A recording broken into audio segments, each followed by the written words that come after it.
ప్రియమైన దేవుని పిల్లలారా, సువార్తికుడని యోహాను గారు రాసిన 12వ అధ్యాయం 25వ వచనంలో, తన ప్రాణమును ప్రేమించువాడు దానిని పోగొట్టుకొను. చెల్లి కోసం, తల్లి కోసం, పదవి కోసం, దేశం కోసం,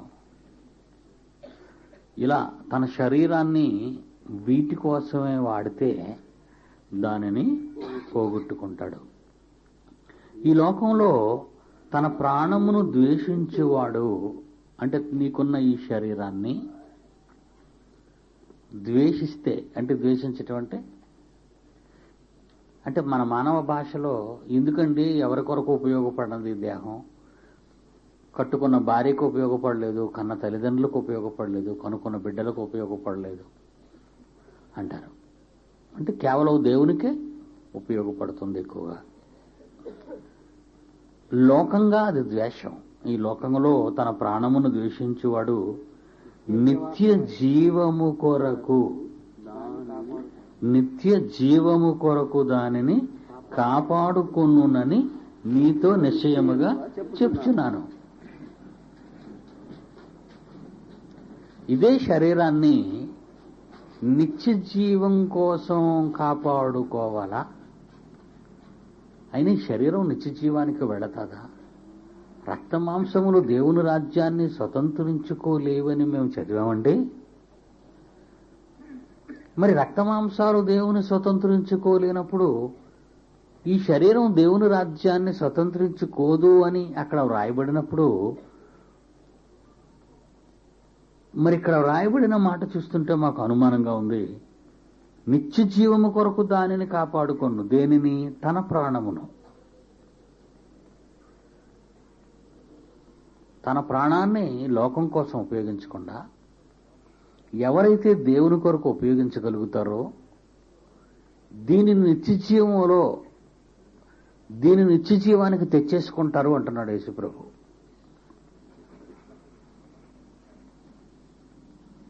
యేసుప్రభు శరీరం గురించి ఆలోచిద్దాం. ఎందుకంటే మనకు ఆయన కరెక్ట్ పర్సన్. ఆయన శరీరం కోసం ఎలాంటి ఒపీనియన్ని వ్యక్తం చేశాడో గత 3 రోజులుగా మనం అప్పుడప్పుడు ప్రసంగం మధ్యలో పడుతున్నది. ఎబ్రీ పత్రికల 10వ అధ్యాయంలో 5వ వచనం, 7వ వచనం, బలి అర్పణ నీవు కోరలేదు, కానీ నాకొక శరీరమును అమర్చితివి అని 7వ వచనంలో అంటాడు యేసుక్రీస్తు.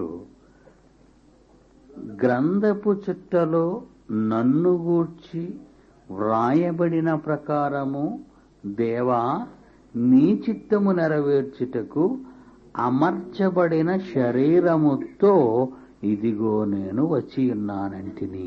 కలిపాను పైది దీనికి. నాకు శరీరమును అమర్చితివని 5వ అధ్యాయంలో అన్నాడుగా.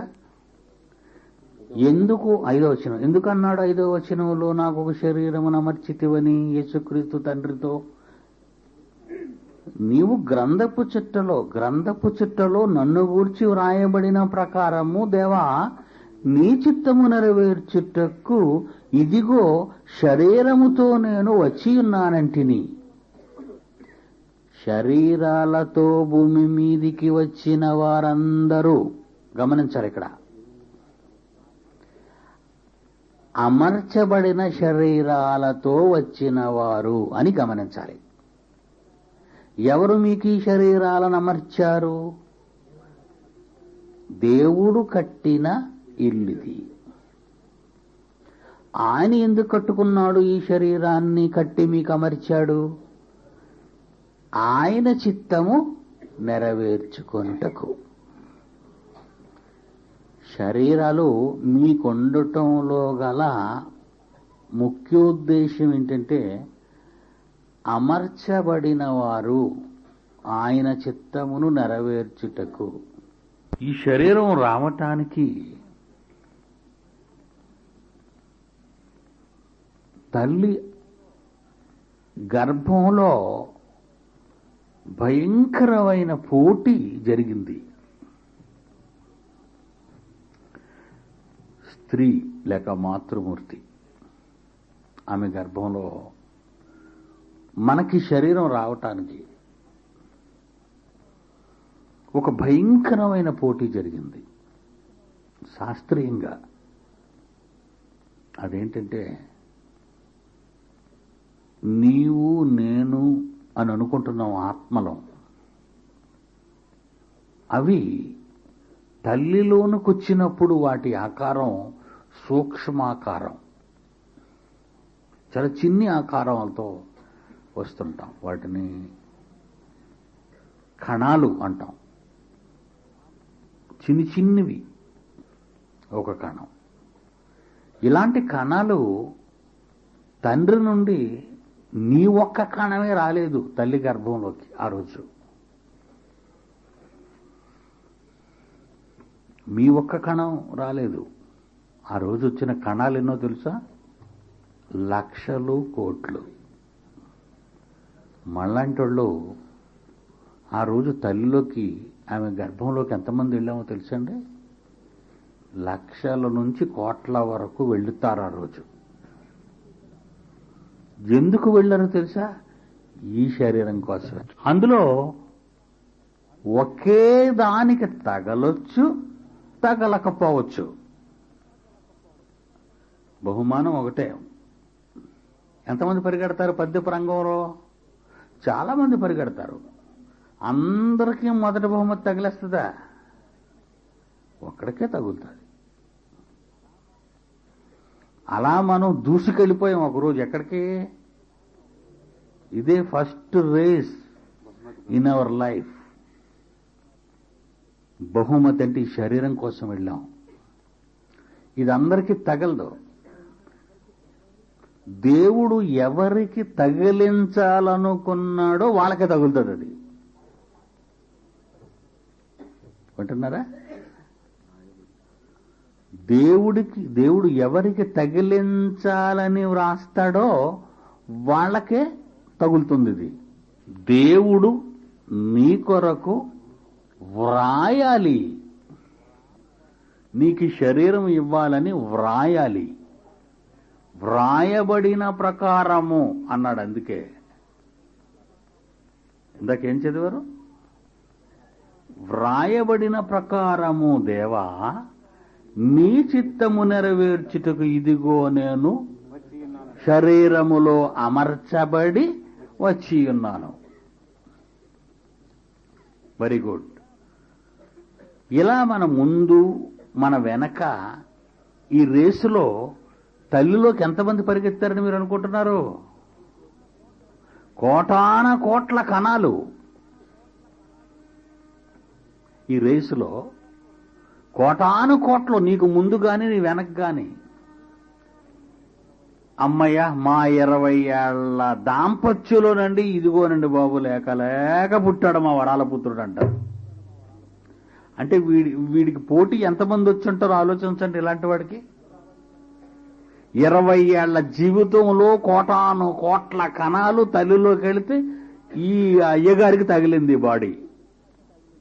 అది దాని అర్థం. ఇప్పుడు మీకు ఈ శరీరాలు ఉన్నాయా? ఎలా వచ్చాయనుకుంటున్నారు? ఇది ఇలాగే వచ్చాయి. ఈ శరీరాలు రావటానికి కారణం అది. దేవుడు అనుకున్నాడు గనుక నీకు ఈ శరీరం తగిలింది. ఎందుకు తగిలింది?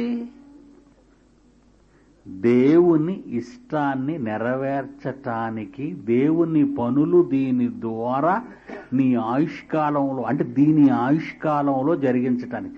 నీ ఆయుష్కాలం అంటే తప్పు. ఆత్మకు ఆయుష్కాలం లేదు. తెలుసు కదా మీకు? ఆత్మకి ఆయుష్కాలం లేదు. చిరకాలం, చిరంజీవి. సినిమా యాక్టర్ కాదు, శాశ్వతం. నీవు ఆత్మ శాశ్వతం, దానికి ఎక్కడ ముగింపు లేదు. ఆయుష్కాలం దేనికుంది? ఆకారానికి, ఆయన ధరింపచేసిన ఆకారం శరీరానికి. దానికైనా టైం ఎందుకు ఇచ్చాడంటే, ఆ కాలం పని ఉందిగా, కొన్ని పనులు ఉంటాయి నీకు, ఆ పనులు చేయటానికని ఇచ్చాడు. 20 ఏళ్ల పని ఉంటే 20 ఏళ్లే నీ ఆయుష్కాలం అవుద్ది. 50 ఏళ్ళు అయితే 50 ఏళ్ళు నీ ఆయుష్కాలం అవుద్ది. 60 ఏళ్ళు అయితే 60 ఏళ్ల నీ ఆయుష్కాలం అవుద్ది. నువ్వనుకుంటా ఎక్సర్సైజ్ బాడీ కనుక 70 ఇయర్స్ బతికని అనుకుంటావు. నీది ఎక్సర్సైజ్ బాడీ పాడు బాడీయా? ఇంతలో కనబడం అంతలో మాయమైపోయే బాడీ అది భయం. మరి నీవు ఆయన కార్యక్రమాలు చేయటానికి 70 ఏళ్లు పడుతుంది అంటే 70 ఏళ్లు నీకు ఆయుష్కాలాన్ని రాస్తాడు. చదువుకున్నాం కదండి మొన్న 139 కీర్తనలో 16వ వచనంలో మనం చదువుకున్న ఈ మాటను మనం, నా దినములన్నీయు నీ గ్రంథములో లిఖితములాయను అనుంట. చూడండి, భూమి మీద నీ దినములు, పరలోకంలో కాదు ఈ దినాలు. ఇది అక్కడ పనికిరావు ఈ దినాలు. ఎందుకంటే భూమి మీద దినాలు అంగారకుడిలోనే పనికిరావు. తెలుసా మీకు? అసలు అంగారగ్రహం ఉంది. భూమి ఒకసారి తన చుట్టూ తాను తిరిగేటప్పటికే 24 గంటలు ఎలా పడుతుందో అంగారకుడు తిరగటానికి 2 రోజులు పడుతుంది తన చుట్టూ తాను. అది అంగారకుడికి ఒక దినం. అది అంటే మీరు ఆలోచిస్తే ఈ భూమి మీద ఆయుష్కాలం ప్రక్కనున్న అంగారకుడు కాలానికి సరిపోదు. ఈ కాలం ఆ కాలం, భూకాలం ఆ కాలం. అలాంటిది పరలోక కాలానికి మనం సరిపోల్చలేము దీన్ని. కనుక ఆ కాలం వేరు, పరలోకంలో ఆత్మకాలం వేరు. దేవుని పిల్లలారా, భూమి మీద ఇవ్వబడిన ఈ కాలం తండ్రి ఇష్టాన్ని నెరవేర్చటానికి మాత్రమే ఇవ్వబడింది. ఇప్పుడు మీరు ఎందుకు బతుకున్నారో మీకు అర్థమైపోయింది. ఏమండి, మీరు ఎందుకు బతుకున్నారో అర్థమైందా? ఇప్పుడు బైబిల్ చెప్పిన గొప్ప సంగతి ఏంటంటే మనిషి బ్రతుకుతున్నది దేవుని కోసం, యేసుప్రభు కోసం. ఈయన నా ప్రియ కుమారుడు, ఈయన యందు నేను ఆనందించుచున్నాను. భూమి మీద దేవుని ఇష్టాన్ని నెరవేర్చటం కోసమే నీవు నీ తల్లి అండంతో ఫలదీకరణం చెందావు శాస్త్రీయంగా. అప్పుడే పిండంగా మారావు. పిండంగా మారావు గనుకే కీర్తన 139:16లో మీరేం చదువుకున్నారు? నేను పిండమునయ్యుండగా నీ కన్నులు నన్ను ఎందుకు చూశాడు? పిండంగా ఉన్నప్పుడు ఆయన చూడవలసిన అవసరత ఏంటి? నువ్వు పిండంగా ఉన్నప్పుడు నువ్వు ఫామ్ అవుతున్నవే, ఎగ్ ఫార్మేషన్ అంటారు దాన్ని. నువ్వు ఫామ్ అవుతున్నావు, నువ్వు తయారవుతున్నావు. ఎందుకు తయారవుతున్నావు? ఆయన కోసం, నా కోసం తయారవుతున్నావు అని అనుకుంటున్నాడు అమాయకుడు. దేవుడు మనం తల్లి గర్భంలో తయారవుతుంటాం. పిండం రోజు రోజుకి పెరుగుతుంటది, ముక్కు చెవులు కాళ్ళు అన్ని పడుతుంటాయి. అప్పుడు ఆయన ఏమనుకుంటాడు? నా కోసమే నా కొడుకు నా కూతురు తయారైపోతున్నారు అనుకుంటాడు. అమాయకుడు కదండి ఆయన. అందరికంటే ఈ సృష్టిలో అమాయకుడు ఎవరు అనుకున్నాడు? దేవుడండి. మంచివాడు, అమాయకుడు. మనం నంబర్ 1గా మోసం చేస్తున్నది ఆయన్నే. కానీ మనం పుట్టిన తర్వాత ఎవరి కోసం బ్రతుకుతాం? లోకం కోసం, తల్లి కోసం, తండ్రి కోసం, బిడ్డల కోసం, భార్య కోసం, పదవి కోసం. ఎంత మోసపోయాడు చూసారో దేవుడు. కనుక ఈ శరీరాన్ని నువ్వు మరలా తెచ్చుకోవాలనుకుంటున్నావా? తెచ్చుకోవాలనుకుంటే దేవుడు అనుకున్నట్టుగా నీ శరీరాన్ని దేవుని కోసం పెంచాలా, వాడాలా. జాగ్రత్తగా వినండి. It's number 1 key. మంచి కీ ఇది. ఓపెన్ అవుతుంది. ఇప్పుడు మానవ జన్మ రహస్యం ఓపెన్ అవుతుంది. ఈ శరీరాన్ని దేవుని కొరకు నువ్వు వాడితే 12వ యోహాను సువార్త 25వ వచనంలో మనం చదువుకున్నట్టు ఇందాక, తన ప్రాణమును ప్రేమించువాడు దానిని పోగొట్టుకుంటాడు, ఈ లోకములో తన ప్రాణమును ద్వేషించువాడు నిత్య జీవము కొరకు దానిని కాపాడుకొనునని మీతో డౌట్గా చెబుతున్నాను అనలేదు, నిశ్చయముగా చెప్తున్నాను అన్నాడు. ఇన్ఫర్మేషన్ ఇది, కన్ఫర్మ్డ్ ఇన్ఫర్మేషన్ ఇది. ఎంత గొప్ప సంగతి అండి. ఈ శరీరాన్ని మీరు పరలోకానికి తెచ్చుకోవాలనుకుంటున్నారా? అంటే దీన్ని ఇక్కడ ఉంచకుండా పైకి తీసుకెళ్లిపోవాలి అనుకుంటున్నారా? ఇంకెందుకులంటే ఇక్కడ వదిలేద్దాం అనుకుంటున్నారా? నిజంగా ఈ శరీరాన్ని పైకి తీసుకెళ్లిపోదామని ఒకవేళ అనుకుంటే ఈ పాఠం వినాలి ఇక్కడి నుంచి. ఎందుకంటే ఇవి ఎవరు చెప్పరండి. ఎందుకు చెప్పరంటే తెలీదు గనుక. యేసుక్రీస్తు ఫిజికల్ బాడీ, ఆయన రక్తమాంసాల శరీరం గురించి ఆలోచిద్దాం. ఆయనది మళ్ళాంటి రక్తమాంసాల శరీరం అంటారా కాదంటారా? ఆలోచించండి. మళ్ళా తర్వాత ఇంత పాఠం చెప్పిన తర్వాత ఆయన మనలాంటి బాడీ కాదంటారా? ఆయనది మనలాంటి శరీరం కాదండి, ఆయన ఒక అద్భుతమైన శరీరం అంటారా? చెప్పలేం కదా. ఏ పనికి మాలోడు అలాంటి ప్రసంగం చేశాడు అనుకోండి నాకు ముందు, అది మీరు వినేశారనుకోండి, ఆయన శరీరం ఒక అద్భుతమైన శరీరం అని. ఉత్తినేనండి, ఆయన శరీరం ఏం అద్భుతమైన శరీరం కాదు, మనలాంటి శరీరమే యేసుప్రభుది. మనకు ఆకలేసింది, ఆయనకి ఆకలేసింది. ఆయనకు ఆకలేయలేదన్న వాళ్ళు చేయొద్దండి. మనం నిద్రపోయాం, ఆయన నిద్రపోయాడు. ఆయనకు నిద్ర రాదన్న వాళ్ళు చేయొద్దండి. మనం బాధ మనకు గుచ్చేస్తే రక్తం వచ్చేస్తుంది, ఆయనకి గుచ్చేస్తే రక్తం వచ్చేస్తుంది. ఆయనకి మాత్రం రక్తం రాలేదండి అన్నోళ్ళు చేయొద్దండి. ఆయనకి బాధ లేదన్నోళ్ళు చేయొద్దండి. ఆయన కన్నీళ్ళు లేవండి ఆయనకి అన్నోళ్ళు చేయొద్దండి. హెబ్రీ పత్రిక 5వ అధ్యాయం, హెబ్రీ పత్రిక 5వ అధ్యాయం 7వ వచనం. శరీరధారి అయ్యున్న దినములలో యేసు, శరీరధారి అయ్యున్న దినములలో యేసుస్వామి మహారోదనముతోనూ కన్నీళ్లతోనూ తన్ను మరణము నుండి రక్షింపగలవానికి ప్రార్థనలను యాచనలను సమర్పించి భయభక్తులు కలిగి ఉన్నందున ఆయన అంగీకరింపబడెను. 8. ఆయన కుమారుడయుండియు తాను పొందిన శ్రమల వలన విధేయతను నేర్చుకున్నాను. ఆయన కూడా శ్రమలు అనుభవించాడు, శరీరంలో మహాశ్రమలు అనుభవించాడు యేసుక్రీస్తు వారు. అంటే ఆయన శరీరం మనలాంటి శరీరమే అని చెబుతుంది బైబిల్. అందులో తేడా ఏమీ లేదు. హెబ్రీలకు రాసిన పత్రికలోనే 2వ అధ్యాయము 15వ వచనం. హెబ్రీలకు రాసిన పత్రిక 2వ అధ్యాయము 15. ఆ ప్రకారమే మరణం యొక్క బలముగానే గలవానిని అనగా అపవాదిని మరణం ద్వారా నశింపజేయుటకు జీవితకాలం అంతయు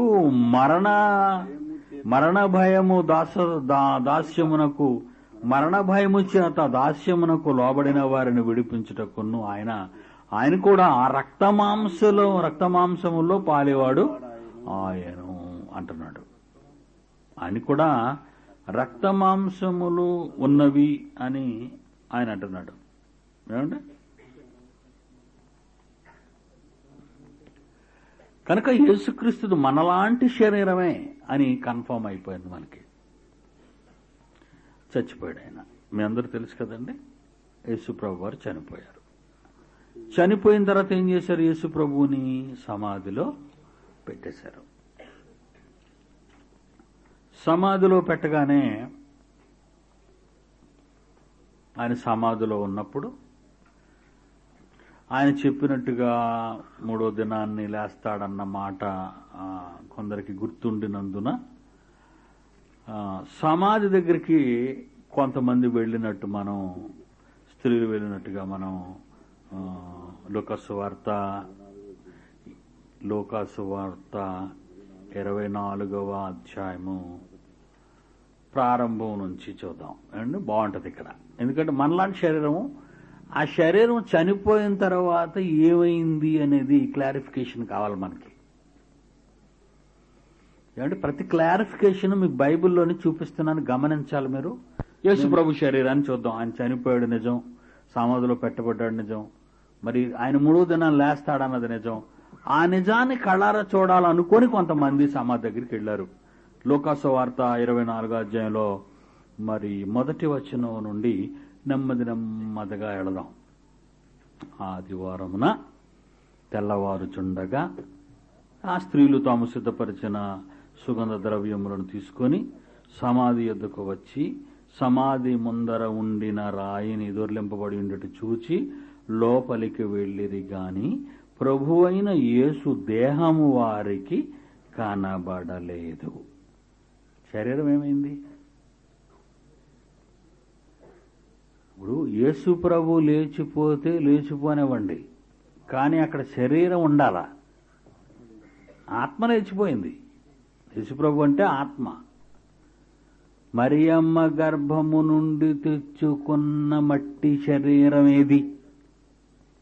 3 రోజులే కదా అయింది. ఇప్పుడు మట్టి అయిపోయిందని మీరు అంటే నేను ఒప్పుకోవటానికి. పురుగు పట్టాలి, వాసన కొట్టాలి, పొంగిపోవాలి, చిట్లిపోవాలి, పస్ ఫామ్ రావాలి, అదేం లేదు ఇంకక్కడ. అసలు శరీరం లేదు, మట్టి శరీరం లేదు అక్కడ. అక్కడ ఏ శరీరం లేదు? మట్టి శరీరం. అది లేదు, అసలు కనిపించలేదు. కనిపించలేదు కనుక వీళ్ళు ఆడిన అబద్ధం నిజమనుకున్నారు, ఎవరు ఎత్తుకెళ్ళిపోయారని. అదే అని మీ మనసులో ఉందా? అయితే ఎవరు ఎత్తుకెళ్ళిపోయారండి యేసుప్రభునని? ఒకళ్ళు ఎత్తుకెళ్ళిపోయారంటే మళ్ళీ ఇంకొక రూట్లో వస్తాను అప్పుడు ఎత్తుకెళ్ళలేదని చెప్పడానికి. నాస్తికులు ఎత్తుబాదులు అంటే ఎత్తుకెళ్ళిపోయి అలా చెప్తున్నారంటే యేసుప్రభు లేచిపోయాడని.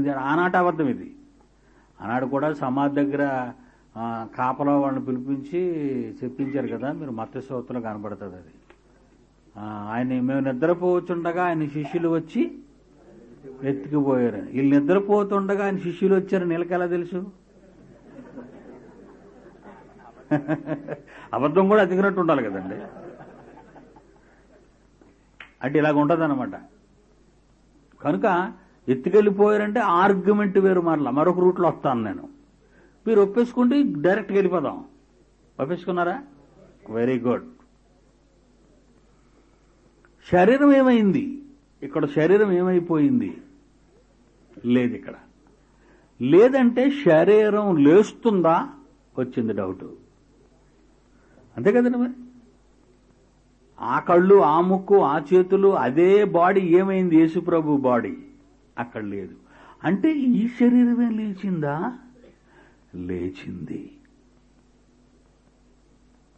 ఇప్పుడు మీ శరీరాల పక్క రేపు అద్దంలో చూసుకోండి.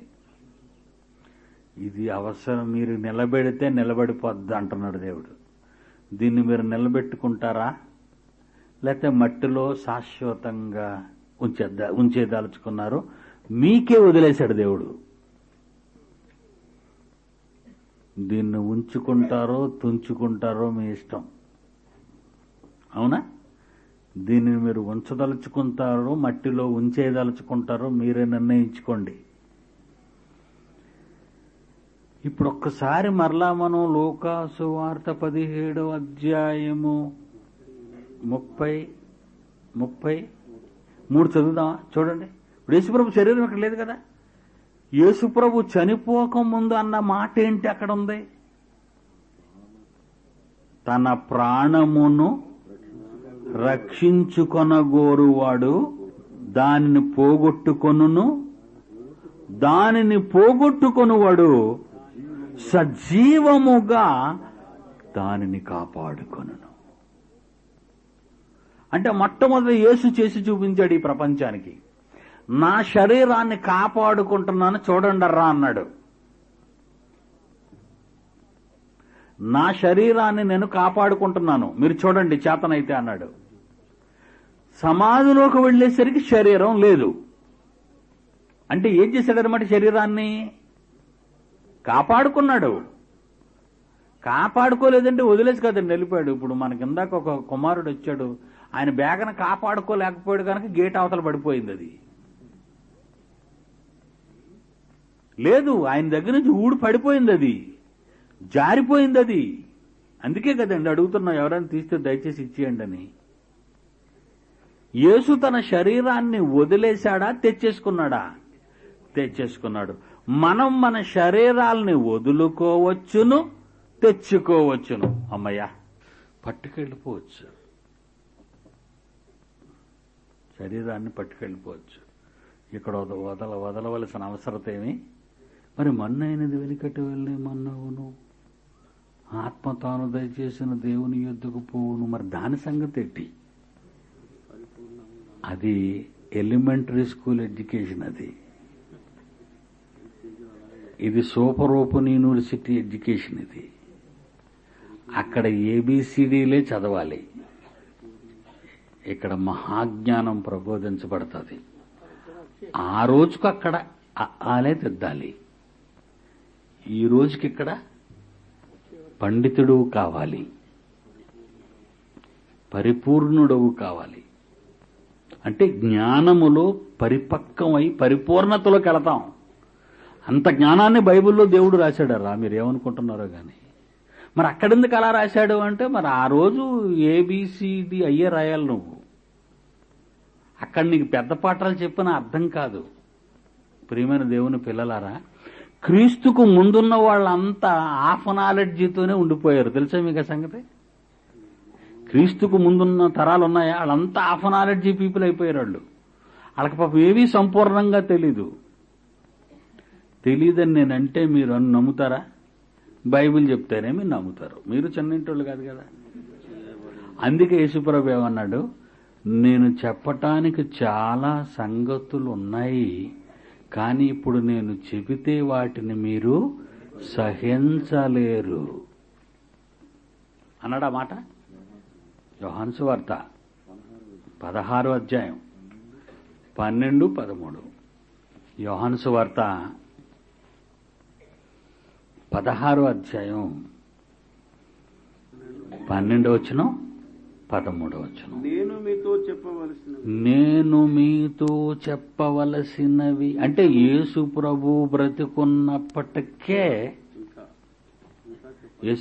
బ్రతుకున్నప్పటికే ఆయన నోరు తెరిచినప్పటికే నేను చెప్పవలసినవి ఇంకను అనేక సంగతులున్నవి,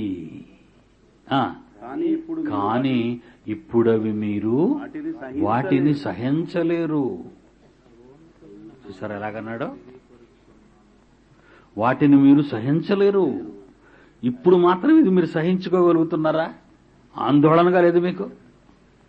కనుక సహించాలి, మీరు తట్టుకోగలిగితేనే చెప్పాలి. ఆపరేషన్ చేసే ముందు ఎనెస్థీసియా టెస్ట్ ఎందుకు చేస్తారనుకున్నారు? కొంతమందికి నిద్ర మాత్రలు వేసుకునే అలవాటున్న మత్తు, కొంతమంది ఆల్కహాల్ ఎక్కువగా సేవించిన ఆ మత్తు మందు డోసు సరిపోదు మీకు. అందరికీ ఇచ్చి అలవాటు లేని వాళ్ళకి ఇచ్చినట్టుగా మీకు గానీ ఎనెస్థీసియా ఇచ్చేసి ఆపరేషన్ చేస్తే కోసేయడం అన్నీ తెలిసిపోతుంటది, కేకలేసేస్తుంటారు మీరు. ఆల్రెడీ మీరు మత్తులు అలవాటు ఉన్నారు కనుక డోసు పెంచి మీకు ఇవ్వాలి. అప్పుడు మీకు కోసినా ఏముండదు, తెలీదు, మీకు బాధ తెలీదు. అర్థమైందా? అలాగే ఒక విషయాన్ని మీరు తట్టుకోగలరా, తట్టుకోలేరా అని ఆలోచిస్తే యేసు అంటున్నాడు, ఇప్పుడు నేను చెబితే మీరు వాటిని సహించలేరు. అలాగానే చెప్పకుండా నేను వదిలేను. ఆయన కింద అంటున్నాడు, ఆయన అనగా సత్యస్వరూపి అయిన ఆత్మ అంటే పరిశుద్ధాత్మ దేవుడు వచ్చినప్పుడు మిమ్మల్ని ఎక్కడికి నడిపిస్తాడట? సర్వసత్యములోనికి నడిపించును. అలా నడిపించేశాడు అప్పుడే పరిశుద్ధాత్మ దేవుడు వచ్చి. ఆ నడిపించిన మహావేద గ్రంథ రాజమే మీ చేతిలో ఉన్న హోలీ బైబిల్ అర్రా, క్రొత్త నిబంధన. ఏమనుకుంటున్నారు? క్రొత్త నిబంధన పుస్తకాలంటే ఏమనుకుంటున్నారు మీరు? ఎవడైనా నోరు ఎత్తటమే. నాది ఇందులో స్కాలర్ని అనమనండి గుంటూరులో ఎవరినైనా. నేను ఈ సబ్జెక్టులో స్కాలర్ని అనేవాడిని తీసుకురండి ఇక్కడికి. అస్సలు మాట్లాడటానికి లేదు. ఏం తెలుసు నీకు? ఏం తెలుసు నీకు? దేవుని పిల్లలారా, మార్క్సు వార్త 4వ అధ్యాయం, మార్క్సు వార్త 4వ అధ్యాయం 33 మార్కు సువార్త 4వ అధ్యాయం. వారికి వినుటకు శక్తి కలిగిన కొలది ఇలాంటి అనేకమైన ఉపమానములను చెప్పి ఆయన వారికి వాక్యము బోధించను. వినుటకు శక్తి కలిగిన కొలది. నెమ్మదిగా ఓపెన్ చేస్తున్నాడు చూడండి, ఎంత చక్కగా ఇంజక్షన్ ఇస్తున్నాడు వాళ్ళకి, స్లోగా. అసలు బైబిల్ చాలా నెమ్మదిగా చక్కగా విపులీకరించి చెప్పాలండి. ఇప్పుడు మన పాఠ్యాంశంలో బ్రతుకోవటం అనేది, ఈ శరీరం వెళ్ళిపోయింది లోపలికి, యేసు ప్రభుది సమాధిలోకి వెళ్ళిపోయింది, 3 దినాలు అయింది. వీళ్ళు వెతకటానికి వచ్చేసరికి 24 లూకాసు వార్తలో 3వ వచనంలో, లూకాసు వార్త 24వ అధ్యాయం 3వ వచనంలో, ప్రభువైన యేసు దేహము వారికి కనబడలేదు. ఇందుని గూర్చి వారికి ఏమీ తోచక ఉండగా ప్రకాశమానమైన వస్త్రములు ధరించిన 2 మనుష్యులు వారి ఎదుట నిలువబడి, వారు భయపడి ముఖములను నేల మోపియుండగా, మీరు సజీవుడైన వానిని మీరెందుకు మృతులలో వెతకుచున్నారు? సజీవుడైన వానిని చచ్చేవారిలో ఎందుకు వెతుకుచున్నారు అంటున్నారు. సజీవుడైపోయాడు ఆయన. దేనితో సజీవుడైనట్టుగా మనం చూస్తున్నాం ఇక్కడ? శరీరంతో. శరీరముతో సజీవుడైపోయిన వానిని మీరు ఎందుకు వెతుకుతున్నారు? ఇక్కడ శరీరం లేదు. 12వ వచనం చూడండి. అయితే పేతురు లేచి సమాధి ఎద్దుకు పరిగెత్తుకుని పోయి వంగి చూడగా, ఆ శరీరానికి చుట్టిన నార బట్టలు మాత్రము విడిగా కనబడెను. ఆ యేసుక్రీస్తు శరీరానికి చుట్టబడిన నార బట్టలున్నాయి తప్ప శరీరం లేదు. చచ్చిపోయే వాళ్ళ శరీరాలు ఉండాలి, వాళ్ళ ముక్కులో ఉన్నవి, వాళ్ళ చెవులో ఉన్నవి, వాళ్ళకు చుట్టిన బట్టలు అన్నీ ఉంటాయి. కానీ యేసు ప్రభువు దగ్గరకు వచ్చేసరికి ఆయన శరీరానికి ఏమీ లేవు. ఆ బట్టలు మాత్రం వదిలేశారు ఇక్కడ. ఆయన లేచిపోయాడు శరీరంతో. ఇప్పుడు యేసు మృతులలో నుండి, ప్రశ్న, యేసు మృతులలో నుండి శరీరముతో లేచిన, ఆత్మగా మాత్రమే లేచిన? శరీరంతో లేచిపోయాడు. అంటే యేసుక్రీస్తు బ్రతుకున్నప్పుడు దేవుని కొరకు శరీరాన్ని వాడగలిగిన వారు తమ శరీరాన్ని దక్కించుకుంటారు అన్నది మాటతో కాక చేతలతో చేసి చూపించాడు ఆయన, విత్ ప్రూఫ్. అంటే నాకు ఆశ పుట్టేసిందండి, ఇంకా అమ్మయ్య ఈ శరీరాన్ని కాపాడేసుకుంటాను. అప్పుడప్పుడు నా ఆత్మీయులు, నా ప్రియులు నాకు అంటుంటారు, ఏంటండి మీరు అస్సలు మమ్మల్ని పట్టించుకోవడం లేదని. నేనంటాను, ఎందుకు నా కోసం అలా ఆలోచిస్తున్నారు మీరు? ఇది దేవుని పని.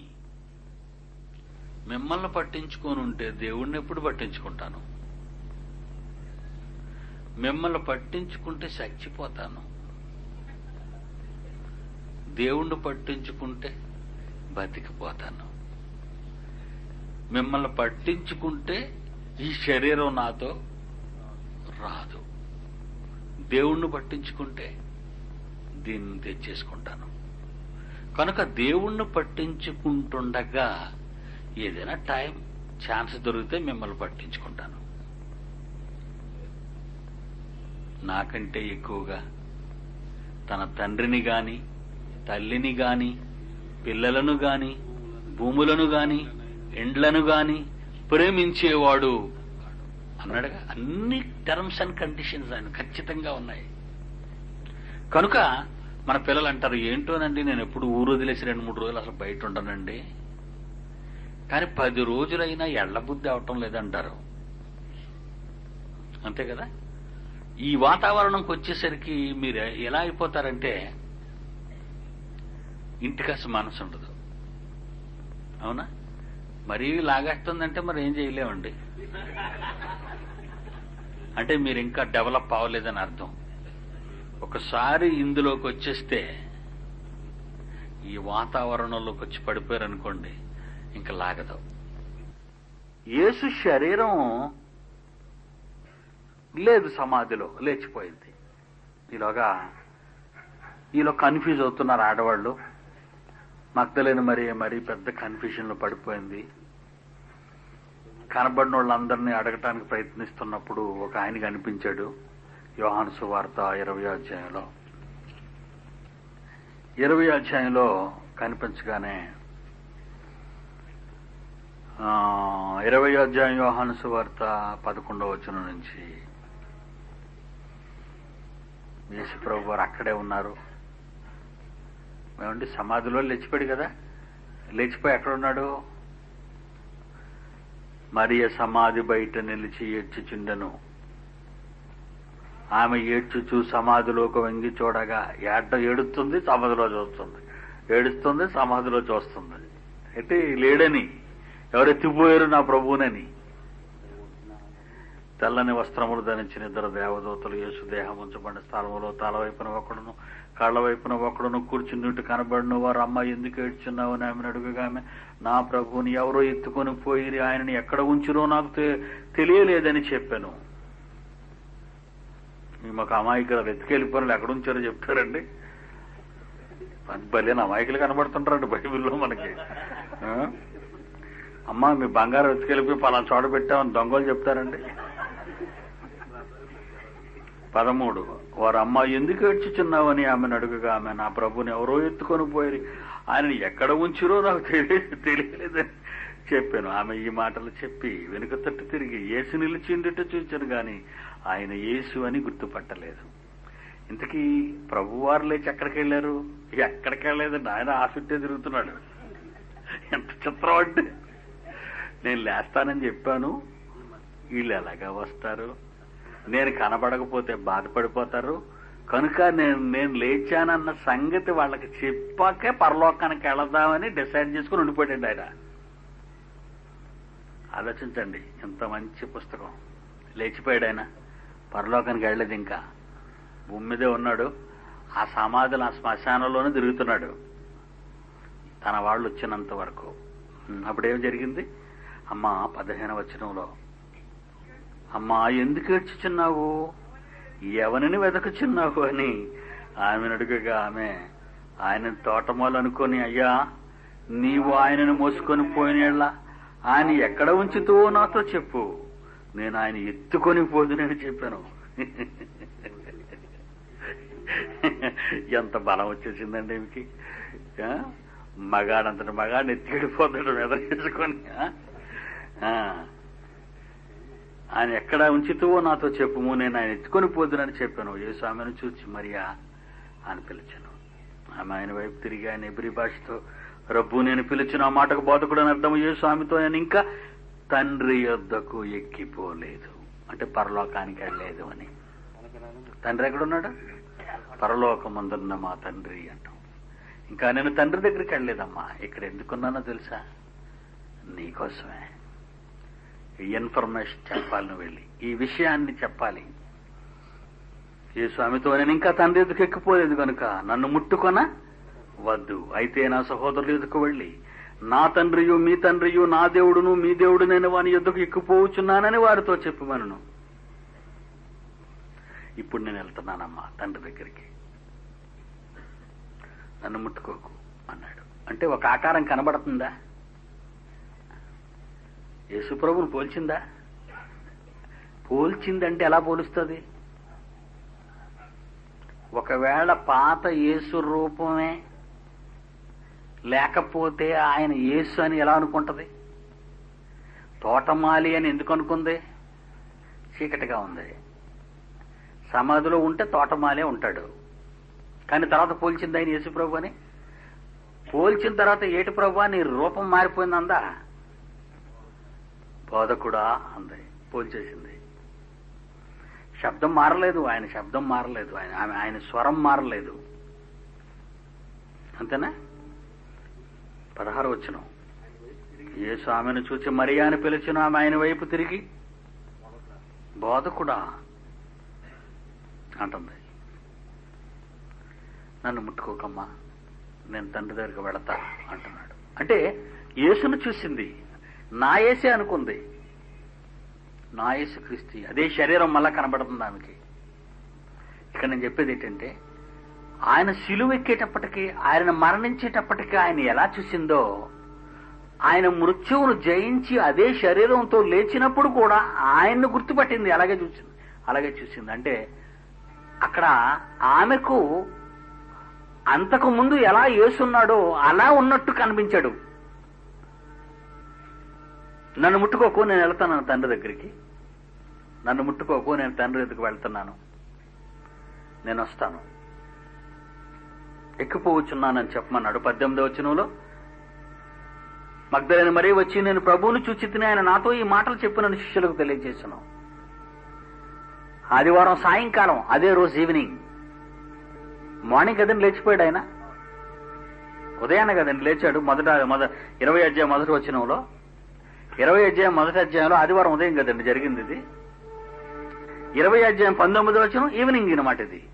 20 అధ్యాయం 19వ వచనం సాయంకాలం.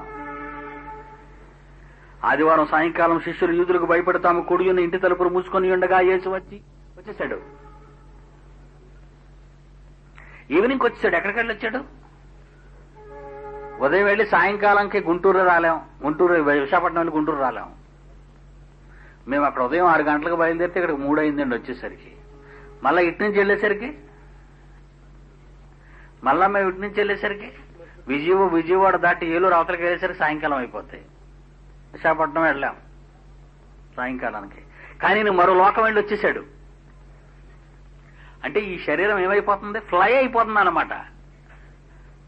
ఇదంతా ఎందుకు చెప్పను అనుకున్నారు? ఇది ఈ విశ్వాన్ని, ఈ నక్షత్ర మండలాలని, గ్రహాలని దాటుకుంటూ ఎంత ఫాస్ట్గా వెళ్ళి ఉంటుందండి బాడీ. ఏమండి, చంద్రమండలంకి వెళ్ళడానికి ఇటు నుంచి 3 రోజులు, అటు నుంచి 3 రోజులు పట్టింది, అంతే కదా. ఇటు నుంచో 3 days, అటు నుంచో 3 days, రాకెట్ వేగం. చంద్రమండలం మన పక్కన అదే కదండి, భూమికి దగ్గరగా ఉన్నది గ్రహం చంద్రగ్రహమే. దాని దగ్గరికి వెళ్ళడానికి ఆర్మ్స్ట్రాంగ్ రాకెట్ ఇటు నుంచి 3 days, అటు నుంచి 3 days. అపోలో 11. మరి ఈయన ఎక్కడికి వెళ్ళాడు? భూమి, చంద్రలోకం, అంగారకుడు, అలాగలాగలాగలాగలాగలాగలాగా గ్రహాలు, సూర్యుడు దాటిపోగా నక్షత్రం పాలపొంత, మిల్కీవే పాలపొంత నక్షత్ర మండలం. ఇంకా అది దాటగానే గెలాక్సీలు ఎన్ని నక్షత్ర మండలాలు ఉన్నాయి? కోటానుకోట్ల నక్షత్ర రాశులను దాటుకెళ్ళిపోతే అనంత విశ్వం యొక్క అంచులకు వెళ్తాడు. అనంత విశ్వం అంచులు దాటితే మహాలోక ప్రవేశం ప్రారంభం అవుతుంది. అదెంత దూరం!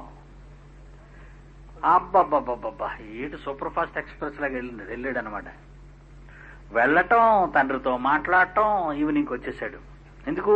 నేను వెళ్ళలేదు కనుక ముట్టుకోవద్దు అన్నాడు. అది నిజం. అందాక నేను వెళ్ళలేదు కనుక ముట్టుకోవద్దు అన్నాడు. ఇక్కడేమంటున్నాడు?